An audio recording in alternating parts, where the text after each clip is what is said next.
दर्शक महानुभावहरू नमस्कार। नेपाली न्युज टिभीको न्युज बुलेटिन खबरमा यहाँहरूलाई हार्दिक स्वागत छ।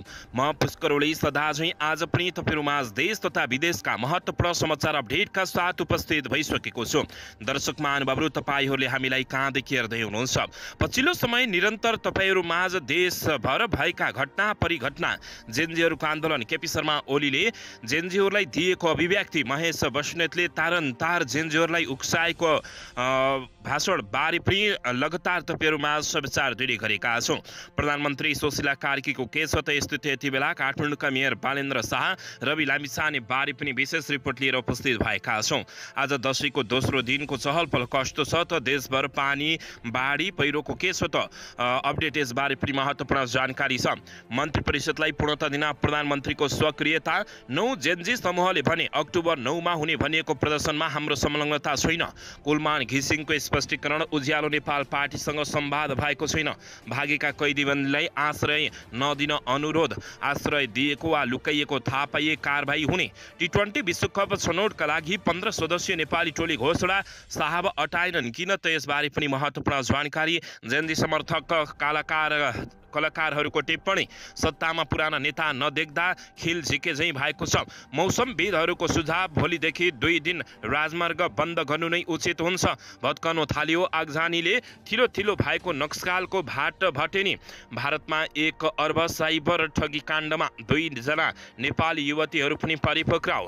प्रधानमन्त्रीज्यू अब धेरै अलमल नगर्नुहोस्, तत्काल भ्रष्टाचार विरुद्ध कारबाही अगाडि बढाउनुहोस्, नत्र देशमा झन् ठुलो विटण्ड मचिन्छ। जेनजी मुभमेन्ट नेपालको नाममा आन्दोलन घोषणा। सरकार सस्तो लोकप्रियतामा अल्झेको आरोप। कुन समूह हो त यो? यसबारे पनि महत्त्वपूर्ण जानकारी। वर्तमान सरकारले आशा जगाउन सकेन। अन्तरिम संविधानले मात्रै निकास दिने प्रभु शाहको भनाई। ललितपुरका सिडिओले गरे चुभार गल्छी निरीक्षण। जोखिम क्षेत्रबाट हट्न प्रहरीको माइकिङ। असोज 20 गतेसम्म रात्रि यात्रा नगर्न पनि आग्रह। दशैंको दोस्रो दिन आज पनि टीका लगाइँदैछ। केपी शर्मा ओलीलाई बौद्धिक परिषदको सुझाव। महाधिवेशन नकुरी नेकपा एमालेको सत्ता छोड्नु।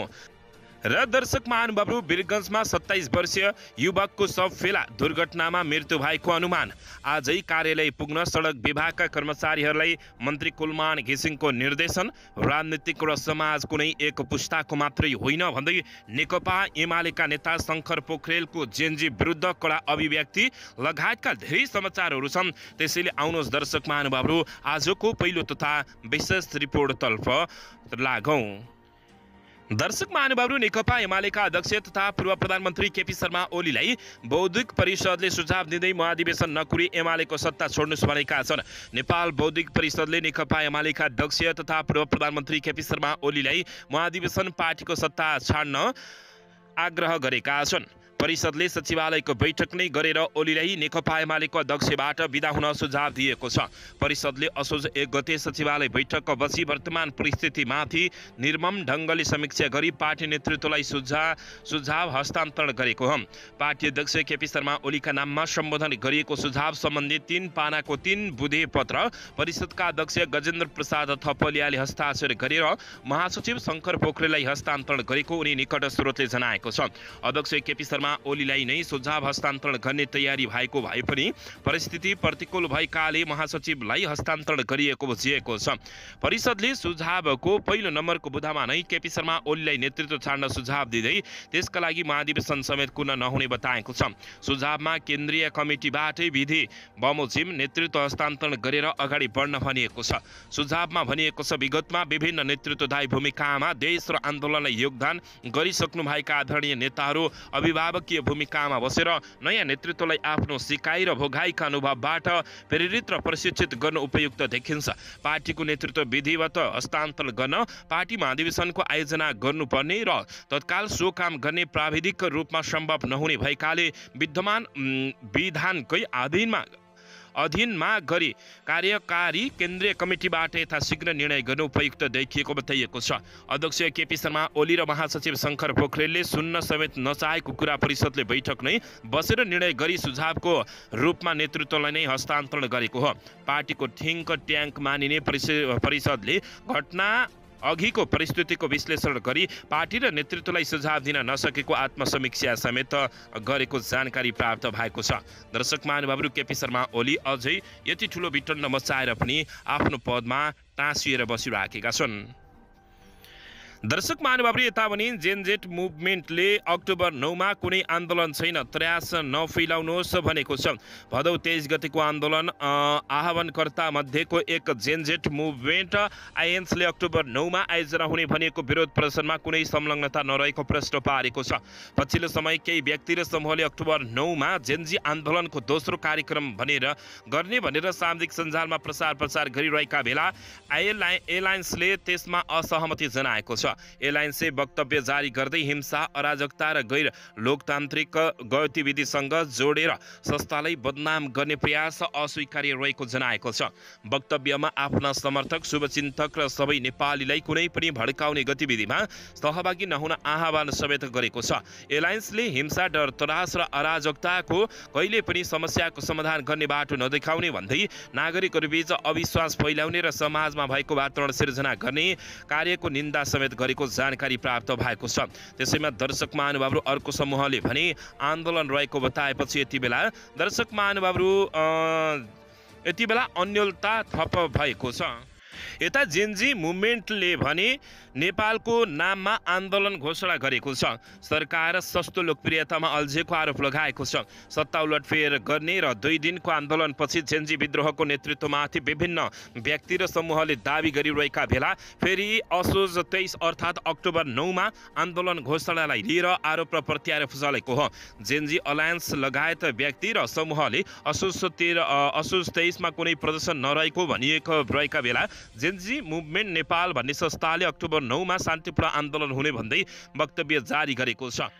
आज असोज 17 गते बालुवाटार ठेगाना रहेको जेनजी मुभमेन्टको लेडर हेडमा जारी विज्ञप्तिमा अन्तरिम सरकारमाथि समेत प्रश्न उठाइएको छ। सरकार लाचार भएर सस्तो लोकप्रियतामा मात्रै अल्झिरहेको आरोप विज्ञप्तिमा लगाइएको छ। उक्त समूहले केही छानबिन, केही पक्राउ गरेर जनतालाई अल्मल्याउने कार्य अब नचल्ने भन्दै अब प्रत्यक्ष निर्वाचित कार्यकारी प्रणालीमा मुलुकलाई लैजान आन्दोलनको आह्वान गरिएको विज्ञप्तिमा भनिएको छ। आन्दोलन र सङ्घर्ष शान्तिपूर्ण हुने भन्दै आवाज दबाउन खोजिएर बलिदानलाई तोडमोड गर्ने प्रयास भएमा प्रतिवाद गर्ने समेत चेतावनी दिएका छन्। दर्शक महानुभावहरू, यता भने मन्त्री परिषदलाई पूर्णता दिन प्रधानमन्त्री सुशीला कार्कीले सक्रियता देखाएका छन्। अन्तरिम सरकारकी प्रधानमन्त्री सुशीला कार्कीले मन्त्री परिषदलाई पूर्णता दिन सक्रियता देखाएकी हुन्। जेनजी आन्दोलनपछि भदौ 27 गते चुनावी सरकारको नेतृत्व सम्हालेकी कार्कीले मन्त्री परिषद विस्तारका लागि आन्दोलनरत पक्षसँग छलफल गरेकी हुन्। प्रधानमन्त्री कार्कीले जेनजीका प्रतिनिधि मिराज ढुङ्गना र सुदन गुरुङसँग सरकारमा थप मन्त्री सहभागी गराउने विषयमा छलफल गरेकी हुन्। हालसम्म 2 पटक गरेर कार्की मन्त्री परिषदमा 8 जना सदस्य छन्। कम्तीमा 11 जना सदस्यीय मन्त्री परिषद गठन गरी 1 जनालाई 2 वटा मन्त्रालयको जिम्मेवारी दिने प्रतिबद्धता अनुसार सरकारमा थप 3 जनालाई सहभागी गराउने बारे छलफल भएको बताइएको छ। प्रधानमन्त्री कार्कीले सुदन गुरुङले नेतृत्व गरेको जेनजीको अर्को समूहसँगै छलफल गरेको उनको सचिवालयले जानकारी दिएको छ। आउँदो फागुन 21 गते चुनाव गराउन प्रधानमन्त्री कार्कीको नेतृत्वमा राष्ट्रपति रामचन्द्र पौडेलले अन्तरिम सरकार गठन गरेका थिए। सरकारमा दलका तर्फबाट एक जना प्रतिनिधि राख्न राष्ट्रपति रामचन्द्र पौडेलले सुझाव दिए तापनि प्रधानमन्त्री कार्कीले सरकारलाई गैर दलीय बनाउने भन्दै अस्वीकार गरेकी थिइन्। समाजका विभिन्न क्षेत्रमा दलसँग आबद्ध नभई सक्रिय रहेका व्यक्तिहरूलाई सहभागी गराउने उनको चाहना रहेको बताइएको छ। दर्शकबिन यता भने कुलमान घिसिङको स्पष्टीकरण उज्यालो नेपाल पार्टीसँग संवादमा छैन भनेका छन्। ऊर्जा जलस्रोत तथा सिँचाइ मन्त्री कुलमान घिसिङले उज्यालो नेपाल पार्टी उनेपासँग कुनै पनि संवादमा नरहेको बताएका छन्। उनेपाले प्रचार गरेको जुम मिटिङमा पनि संलग्न नहुने उनको स्पष्टीकरण रहेको छ। निर्वाचन आयोगमा दर्ताका लागि कागजात पेश गरेको उनेपाली नयाँ दल गठनबारे कुलमान घिसिङ सहितका विज्ञहरूसँग जुम मिटिङ गर्ने भनेर प्रचार गर्दै आएको छ। यस सम्बन्धमा समाचार सार्वजनिक भएपछि कुलमान घिसिङले त्यसको खण्डन गरेका हुन्। समाचारमा आएको कुरामा सत्यता नभएको बताउँदै कुलमान घिसिङले भनेका छन्, नयाँ दल भनिएकाहरूसँगको कुनै पनि कुरा गरिएको छैन। यस अगाडि पनि छलफल भएको होइन। प्रचार गरिएको जस्तो जुम मिटिङमा पनि सहभागी हुन्न कुलमान घिसिङले बताएका छन्। उनी पाका अध्यक्ष ज्ञानेन्द्र कुमार तामाङ रहेका छन्। यसअघि उनी प्रभु शाह नेतृत्वको आम जनता पार्टी आज पाको कार्यालय सदस्य रहेका थिए। पछि उनले गत साउन 31 गते विज्ञप्ति जारी गरी आम जनता पार्टी परित्याग गरेको र उज्यालो नेपाल अभियान गठन गरेको घोषणा गरेका थिए। तामाङले दल गठनका सन्दर्भमा कुलमान घिसिङसँग जुन मिटिङ मार्फत छलफल गर्न लागि भन्दै प्रचार सामग्रीहरू सार्वजनिक गरेका छन्। कुलमान घिसिङले आफूसँग सोध्दै नसोधी आफ्नो फुट प्रयोग गरेर प्रचार गरिएको भन्दै यसको विरोध समेत गरेका छन्। दर्शक महानुभावले यसैबीच यता भागेका कैदीहरूलाई फिर्ता हुनको लागि आग्रह गरिएको छ। यदि आश्रय दिएको वा लुकाएको थाहा पाए कारबाही हुने भएको छ। भागेका कैदीबन्दीहरूलाई आश्रय नदिन कारागार कार्यालय नवलपरासीले अनुरोध गरेको छ। गत भदौ 23 र 24 गतेको जेन्जी आन्दोलन पश्चात भदौ 25 गते नवलपरासी कारागारबाट 546 कैदीबन्दी भागेका थिए। उनीहरूमध्ये केही कैदीबन्दी कारागारमा फिर्ता हाजिर भइसकेका छन्। भागिरहेका कैदीबन्दीलाई कसैले पनि आफ्नो घरमा लुकाउन, छिपाउन तथा आश्रय नदिन भन्दै कसैले आश्रय दिएको वा लुकाएको थाहा पाएपछि उनीहरूलाई समेत कसुरदार ठानी कारबाही प्रक्रिया अगाडि बढाइने कारागार कार्यालय जिलर विकल श्रेष्ठले जानकारी दिएका छन्। दर्शक महानुभावहरू यसैबीच यता आइसिसी टी20 विश्वकप 2026 को एसिया तथा इस्ट एसिया पेसिफिक छनौट फाइनल खेलका लागि 15 सदस्यीय नेपाली टोली घोषणा भएको छ। वेस्ट इन्डिजसँगको श्रृङ्खला खेल्न युएई गएको 16 सदस्यीय टोलीबाट शहाब आलम बाहिरिएका हुन्। यसअघि क्यानले युएई गएकै टोली छनौटका लागि ओमन प्रस्थान गरेको जनाएको थियो। नेपाल क्रिकेट सङ्घ क्यानका प्रवक्ता छुब्बी लामाले जारी गरेको विज्ञप्तिमा छनौट भएको प्रतियोगिताका लागि 15 जना नेपाली खेलाडीहरू समावेश भएको टोली घोषणा गरेको छ। क्यानका अनुसार शहाब आलम ट्राभलिङ रिजर्भ अर्थात् वैकल्पिक खेलाडीका रूपमा रहनेछन्। टी20 विश्वकप छनौट आगामी अक्टोबर 8 गतेदेखि 17 गतेसम्म ओमनमा हुँदैछ। नेपालले समूह चरणमा जापान र कुवेतसँग खेल्नेछ। नेपाली टोली अनुसार रोहित कुमार पौडेल, कप्तान दिपेन्द्र सिंह एरी, उपकप्तान कुशल भुर्तेल, लोकेश भम, कुशल मल्ल, आसिफ शेख, आदिल आलम, करण केसी, नन्दन यादव, सन्दीप लामिछाने, सन्दीप जोरा, आसिफ शेख, ललित नारायण राजवंशी, गुलसन झा र सोमपाल कामी रहेको जानकारी प्राप्त भएको छ। नेपाली टोलीले यति बेला दर्शक महानुभावहरू वेस्ट इन्डिजलाई समेत हराएपछि नेपाली टोलीको मनोबल उच्च रहेको छ। दर्शक महानुभावले यसैबीच आउनुहोस् अर्को समाचारतर्फ लागौँ। मौसमविदहरूले सुझाव दिँदै भोलिदेखि 2 दिन राजमार्ग बन्द गर्नु नै उचित हुने बताएका छन्।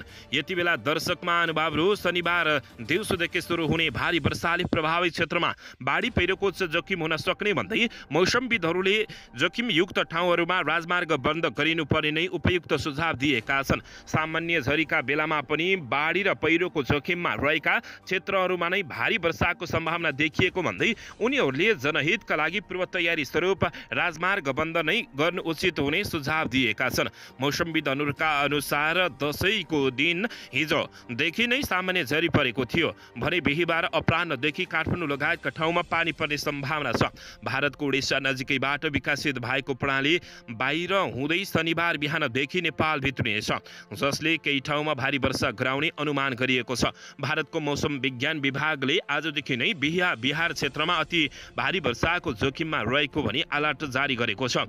त्यहाँ विकसित भएको प्रणाली वीरगञ्ज आसपासको क्षेत्र हुँदै शनिबार दिनभर नेपाल भित्रिने मौसमविदहरूले बताएका छन्। शनिबारदेखि नै वीरगञ्ज आसपास क्षेत्र जनकपुरसम्मको क्षेत्रमा भारी वर्षाको सम्भावना छ भने मधेसभरि नै पानी पर्ने बताइएको छ। पश्चिम बुटवल, भैरवादेखि चितवन, काठमाडौँ, मकवानपुर, हेटौडा हुँदै पानी पर्ने प्रणालीले गोर्खा र तनहुँसम्म प्रभावित पार्ने आकलन गरिएको छ। दर्शक महानुभाव एसीबी चेता नेकपा एमालेका नेता तथा अध्यक्ष केपी शर्मा ओली र अर्का नेता महेश बस्नेतसँग जेनजीहरू आक्रोशित बनिरहेका बेला यता राजनीतिक र समाज कुनै एक पुस्ताको मात्र होइन भन्दै शङ्कर पोखरेलले पनि अभिव्यक्ति दिएका छन्। नेकपा एमालेका महासचिव शङ्कर पोखरेलले राजनीतिक र समाज व्यवस्था कुनै एक पुस्ताको मात्र विषय नभएको बताएका छन्। पूर्वीय दर्शनले मानव समाजलाई 4 पुस्ताको संयोजन मान्दछ। सामाजिक सञ्जालमा उनी लेख्दछन्, राजनीतिक र समाज व्यवस्थाको विषय कुनै एक पुस्ताको मात्र विषय होइन, हुनै सक्दैन। खास समयमा देखिने असन्तोष र विद्रोह आफ्नो ठाउँमा रहेकाले उल्लेख गर्दै उनी भन्छन्, समाज र राजनीतिले नयाँ पुस्ताको आकाङ्क्षालाई सम्बोधन गर्ने प्रयास गर्नुपर्दछ, तर त्यही नै समाज र राजनीतिको अबको बाटो हो भनेर भ्रमित हुनु नहुने समेत उनले बताएका छन्। दर्शक महानुभावहरू, उनले घुमौरो पारोमा एउटा जेनजी पुस्ताको मात्रै यो राजनीतिक नभएको बताएका हुन्। दर्शक महानुभावले एसीबी चेता वीरगञ्जमा 27 वर्षीय युवकको शव फेला परेको छ। दुर्घटनामा मृत्यु भएको अनुमान गरिएको छ। पर्सा जिल्लाको छिपहरमाई गाउँपालिका 3 जयमङ्गलपुरमा एक युवक मृत अवस्थामा फेला परेका छन्। शुक्रबार बिहान गाउँपालिकाको टिउनी झलमहिया भीषण सडक खण्डमा अवस्थित वडा कार्यालय भन्दा करिब 100 मिटर पश्चिमतर्फको पुल नजिकै जङ्गलपुरका 27 वर्षीय रमेश शाह कानु मृत अवस्थामा भेटिएका हुन्। यसैबीच जिल्ला प्रहरी कार्यालय पर्साका प्रवक्ता प्रहरी नायब परीक्षक हरिबहादुर बस्नेतका अनुसार कानुनले चलाएको भारतीय नम्बर प्लेट रहेको मोटरसाइकल पुलबाट पोखरामा खस्दा डुबेर मृत्यु भएको आकलन गरेका छन्।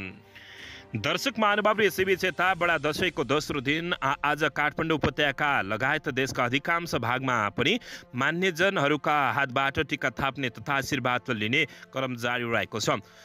समाचारदाताका अनुसार देशका विभिन्न भागहरूमा अवस्थित सहरहरूमा निजी सवारी साधनमा टीका थाप्न हिँड्नेहरूका सबै बाहेक मानिसहरूको सङ्ख्या क्रमशः बढ्दै गएको छ भने सार्वजनिक यातायातका साधन पनि भराउ रहेका छन्। केही सार्वजनिक यातायातको लामो प्रतीक्षा गर्नु परेको गुनासो पनि टीका थाप्न जानेहरूले गरेका छन्। काठमाडौँ उपत्यकाका सडकमा पनि सार्वजनिक सवारी साधन फाटाफुट्टा चलेका छन् भने मुख्य चोकमा निजी सवारी साधनको पनि ताती लागेको देखिएको छ। दर्शक महानुभावहरू, त्यसैले आज दशैंको दोस्रो दिन पनि टीका लगाउँदै नेपाली जनहरू खुसियाली छाड्दै हिँडिरहेका छन्। दर्शक महानुभावले एसीबी चेता भारतमा 1 अर्बभन्दा बढीको साइबर ठगी मुद्दामा नेपाली युवतीहरू प्रयोग भएको तथ्य खुलेको छ। नाइजेरियाको गिरोहले राजधानी दिल्लीमा बसेर ठगीको सञ्जाल फैलाएको भारतीय अखबारहरूले हालै आएर सार्वजनिक गरेका छन्। ठगी भएका रकममा 10% लाभ दिने शर्तमा नेपाली युवतीहरूको प्रयोग भएको तथ्य पनि खुलाएको छ। यो काममा नेपाली लगायत अन्य ठाउँका व्यक्ति पनि प्रयोग गरिएको भेटिएको छ। ठगीमा संलग्न गिरोहका सदस्यहरूलाई बहुभाषिक ज्ञान भएको र उनीहरूले सोझा व्यक्तिहरूलाई सहजै फसाउने र उनीहरूको खाताबाट रकम झिक्ने गरेको प्रहरीको अनुसन्धानमा खुल्न आएको छ। घटनामा नेपाली युवतीहरू प्रयोग भएको तथ्य त्यति बेला सार्वजनिक भएको थियो जब मुरादाबादका एक शिक्षकबाट 94 लाख रुपियाँ ठगी गरेको आरोपमा प्रहरीले एक नाइजेरियाली र 2 नेपाली युवतीहरूलाई पक्राउ गरेको हो। प्रहरी अनुसन्धानमा गिरोहको सञ्जाल भारतको 14 राज्यमा फैलिएको पत्ता लागेको छ। नाइजेरियाली मुलुकका व्यक्तिले विदेशमा जागिर दिने बहानामा विभिन्न युवकसँग ठगी गर्दथे। नेपाली युवतीसँग मिलेर नाइजेरियाली मुलुकका व्यक्तिले मुरादाबादका एक शिक्षकलाई फोनमा कुरा गरेको र विदेशी बेहुलाको रूपमा आफूलाई प्रस्तुत गर्दै डाक्टरी पेशामा आबद्ध भएको बताएका थिए। दर्शक महानुभावहरू, चिनवेके इमान्युल कामु नाम गरेका नाइजेरियाले सन् 2020 देखि नै भारतमा सञ्जाल बनाई ठगी कार्य सुरु गरेको जानकारी प्राप्त भएको छ। दर्शक महानुभावहरू, एसीबी चेता जननेता तथा प्रधानमन्त्री सुशीला कार्कीलाई अब धेरै अलमल नगर्नुस्, तत्काल भ्रष्टाचारी विरुद्ध कारबाही अगाडि बढाउनुस्, नत्र तपाईलाई पनि पदमा रहन नदिने जेनजीहरूले चेतावनी दिएका छन्। अन्तरिम सरकार गठन भएको 3 साताभन्दा बढी भइसकेको छ भन्दै भदौ 27 गतेदेखि सर्वोच्च अदालतकी पूर्व प्रधान न्यायाधीश सुशीला कार्कीले अन्तरिम सरकारको नेतृत्व सम्हालेकी हुन्। जेनजी आन्दोलनपछि बनेको यो सरकारले नागरिक जनताहरूको ठूलो अपेक्षा बोकेको छ। जनताले आन्दोलनमा भाग लिँदा ठूलो मूल्य चुकाएका छन्। तत्कालीन सरकारले गरेको अत्याधिक दमनमा दर्जनौंले ज्यान गुमाएका हुन्। मुलुकका महत्त्वपूर्ण संरचना ध्वस्त भए भने सयौं घाइते भए। त्यसपछि बनेको सरकारले भ्रष्टाचार विरुद्ध ठोस कदम चाल्ने, शान्ति र स्थिरता कायम गर्ने र जनताको विश्वास जित्ने जनअपेक्षा स्वाभाविक रूपमा गरिएको थियो। तर दुःखको कुरा 3 साताको अवधिमा सरकार अलमलमै अड्किएको भन्दै आलोचना हुन थालेको छ। जेनजी आन्दोलनको मूल मुद्दा केवल सरकार परिवर्तन वा नयाँ प्रधानमन्त्रीको नियुक्ति मात्रै थिएन। उनीहरूको विद्रोहको मूल मुद्दा थियो भ्रष्टाचार, नातावाद, कृपवाद र दण्डहीनताको अन्त्य। आन्दोलनकारीहरूको माग अनुसार नयाँ चुनाव मात्र पनि होइन, चुनाव त लोकतान्त्रिक प्रक्रियामा मुलुक फर्काउन आवश्यक हो। तर पुरानै दल र पुरानै नेताहरूलाई फेरि नवीकरण गर्ने माध्यम ओर्नु हुँदैन। अपराध र भ्रष्टाचारमा चुर्लुममा डुबेका नेताहरूलाई सरकारकै पहलमा कारबाही गरेर चुनावमा भाग लिनै नसक्ने बनाउन जरुरी छ। तब मात्र जेनजी आन्दोलनले उठाएको विद्रोह र त्यसका मुद्दाहरूले सार्थक पाउँछ। त्यसैले सुरुवाती कामका रूपमा सरकारले जेनजी आन्दोलनमा भएको दमन र क्षतिको जाँचबुझ गर्न आयोग गठन गरेको छ। दर्शक महानुभावहरू, त्यसैले प्रधानमन्त्रीज्यू अब त धेरै अलमल नगर्नुहोस्, तत्काल भ्रष्टाचार विरुद्ध कारबाही अगाडि बढाउनुहोस्, नत्र तपाईँ पनि पदमा रहिरहन पाउनु हुँदैन भनेर दर्शक महानुभावहरू सुझाव आएको छ। यसबारे के भन्नुहुन्छ प्रतिक्रिया दिन नभुल्नुहोला। दर्शक महानुभावहरू, यसैबीच आउन सरको समाचारतर्फ लागौं। गत भदौ 23 र 24 गते भएको जेनजी आन्दोलनका नेताहरू गणतन्त्र, धर्मनिरपेक्षता र समावेशिताको पक्षमा उभिएका छन्। एक संयुक्त विज्ञप्ति जारी गर्दै उनीहरूले संघीय लोकतान्त्रिक गणतन्त्र, धर्मनिरपेक्षता, पूर्ण समानुपातिक समावेशिता र अर्थपूर्ण सहभागिताको अवधारणालाई आफूले स्वीकार गरेको बताएका छन्। काठमाडौँ जिल्ला प्रशासन कार्यालय गएर भदौ 23 गते माइतीघरमा प्रदर्शनी आयोजना गर्नु अनुमति लिने पुरुषोत्तम यादव र उनको समूहले आन्दोलनपछि उत्पन्न परिस्थिति, तत्कालीन सरकारको अदूरदर्शिता र केही घुसपेट तत्त्वका कारण धनजन प्रति क्षतिप्रति गम्भीर ध्यान आकर्षण भएको समेत विज्ञप्ति मार्फत जनाइएको छ। यसैबीच आफूहरूले अहिलेको व्यवस्थामाथि नभएर त्यसको नेतृत्वकर्तामा प्रश्न उठाएको उनीहरूको भनाइरहेको छ। हाम्रो सङ्घका राजनीतिक नेतृत्व, राजनीतिक इच्छा शक्ति, दलीय नैतिक कार्यप्रणाली र व्याप्त दलीयकरण र दलतन्त्रप्रतिको हो। यसर्थ हामी वर्तमान राजनीतिक कर्मीहरूलाई खबरदार पनि गर्न चाहन्छौँ, विज्ञप्तिमा भनिएको छ। आन्दोलनको सफलतापछि त्यसको संरक्षण र थप विस्तार गर्ने जिम्मेवारी केवल जेनजी होइन, सम्पूर्ण पुस्तामा आएको विज्ञप्तिमा उल्लेख गरिएको छ। कतिपय नेताहरूले देश लुटेर भ्रष्टाचार गरी सम्पत्ति थुपारेको भन्दै उनीहरूले दलका तेस्रो पुस्ताहरूलाई नेतृत्वमाथि खबरदारी गर्न, लुटेको धन फिर्ताको पहल गर्न समेत आह्वान गरेका छन्। हामीले यो आन्दोलन हामी महिनौँ अघिदेखि तयारी गरी तथा संयमित र संवैधानिक ढङ्गबाट सञ्चालनमा ल्याएका थियौँ। त्यसैले यसमा भएको अराजकता र क्षतिको जिम्मेवारी हामीले होइन, राज्य र आन्दोलनमा स्वार्थवश घुसपेट गर्ने तत्त्वहरूले लिनुपर्छ भन्ने हाम्रो स्पष्ट धारणा भएको छ। त्यसैले विज्ञप्तिमा भनिएको छ, हाम्रो आन्दोलन शान्तिपूर्ण, उद्देश्यपरक र जनताको आवाज उठाउने माध्यम थियो, जसले भ्रष्टाचार र कुशासन विरुद्ध जनता चेतनाका लहर सिर्जना गर्यो। हामी सदैव शान्तिपूर्ण आन्दोलनमा विश्वास गर्दछौँ र त्यही बाटो हिँडिरहेका छौँ। यसैबीच त्यही बाटो हिँडिरहेका छौँ। सामाजिक सञ्जालमा यही असोज 23 अक्टोबर 9 तारिक गते जेनजी आन्दोलनको अर्को कार्यक्रम हुने हल्ला फैलिएको भए पनि त्यस दिन आफूले कुनै कार्यक्रम आयोजना नगरेको विज्ञप्तिमा उल्लेख गरिएको छ। युवाहरूले गरेको आन्दोलनको परिवर्तनको माग गरेको र त्यो मागलाई प्रत्येक राजनीतिक दलले आत्मसात गरी आफूभित्र रूपान्तरण सहितको लहर ल्याउनु पर्ने उनीहरूको माग रहेको छ। त्यसैले गणतन्त्र, धर्मनिरपेक्षता र समावेशिताको पक्षमा उभिए जेनजीका नेताहरू उभिएका छन् भने प्रदेश संरचना खारेज गर्नुपर्ने उनीहरूको माग रहेको छ। दर्शक महानुभावहरू, यसैबीच अति भारी वर्षाको सम्भावना रहेकाले हाई अलर्टमा रहन सम्बन्ध निकायलाई गृहमन्त्री अर्यालले निर्देशन दिएका छन्। देशका केही प्रदेशमा अति भारी वर्षाको पूर्वानुमान गरिएसँगै गृहमन्त्री ओम प्रकाश अर्यालले सम्बन्ध निकायहरूलाई हाई अलर्टमा रहन निर्देशन दिएका छन्। यसैबीच गृहमन्त्री अर्यालले बिहिबार साँझ भर्चुअल बैठक मार्फत विपद जोखिमको सम्भावनालाई मध्यनजर गर्दै उच्च सतर्कता अपनाउन निर्देशन दिएको राष्ट्रिय विपद जोखिम न्यूनीकरण तथा व्यवस्थापन प्राधिकरणले जानकारी दिएको छ। गृहमन्त्री अर्यालले विपद व्यवस्थापन गर्दा सुशासन र सेवा प्रवाह अटुल रहने कुरामा ध्यान दिनुपर्नेमा जोड दिएका छन्। साथै उनले राष्ट्रिय सुरक्षा समेत संवेदनशील रहेकाले चलाक हुनुपर्ने निर्देशन समेत दिएका हुन्। जल तथा मौसम विज्ञान विभागका अनुसार मौसम पूर्वानुमान महाशाखाले 17 असोजदेखि 20 असोजसम्म कोशी मधेस बागमती गण्डकी र लुम्बिनी प्रदेशमा मध्यदेखि अति भारी वर्षाको सम्भावना रहेको जनाएको छ। भर्चुअल बैठकमा गृह सचिव रामेश्वर दङ्गाल, गृह मन्त्रालय एवं राष्ट्रिय विपद जोखिम न्यूनीकरण तथा व्यवस्थापन प्राधिकरणका अधिकारीहरू, 4वटै सुरक्षा निकायका प्रमुख एवं विपद फोकल पर्सन, 77वटै जिल्ला प्रमुख अधिकारी एवं जिल्ला सुरक्षा समितिका सदस्यहरूको समेत उपस्थित रहेको जानकारी प्राप्त भएको छ। दर्शक महानुभाव र यसैबीच यता प्रधानमन्त्रीज्यू अब धेरै अलमल नगर्नुहोस्, तत्काल भ्रष्टाचार विरुद्ध कारबाही अगाडि बढाउनुहोस्, नत्र तपाईँलाई पनि पदमा राखिँदैन भन्दै जेनजीहरूले चेतावनी दिएका छन्। अन्तरिम सरकार गठन भएको 3 साताभन्दा बढी भइसकेको छ। भदौ 27 गतेदेखि सर्वोच्च अदालतकी पूर्व प्रधान न्यायाधीश सुशीला कार्कीले अन्तरिम सरकारको नेतृत्व सम्हालेकी हो। जेनजी आन्दोलनपछि बनेको यो सरकारले नागरिकको ठूलो अपेक्षा बोकेको छ। जनताले आन्दोलनमा भाग लिँदा ठूलो मूल्य चुकाएका छन्। तत्कालीन सरकारले गरेको अत्याधिक दमनमा दर्जनौंले ज्यान गुमाएका छन्। मुलुकका महत्त्वपूर्ण संरचना ध्वस्तहरू भएका छन् भने सयौं घाइते। त्यसपछि बनेको सरकारले भ्रष्टाचार विरुद्ध ठोस कदम चाल्ने, शान्ति र स्थिरता कायम गर्ने र जनताको विश्वास जित्ने जनअपेक्षा स्वाभाविक रूपमा गरिरहेको थियो। तर दुःखको कुरा 3 साताको अवधिमा समेत सरकार अलमलीमै अड्किएको देखिएको छ। जेनजी आन्दोलनको मूल मुद्दा केवल सरकार परिवर्तन वा नयाँ प्रधानमन्त्रीको नियुक्त मात्र नभएर थिएन। उनीहरूको विद्रोहको मूल मुद्दा थियो भ्रष्टाचार, नातावाद, कृपवाद र द्वन्द्वहीनताको अन्त्य।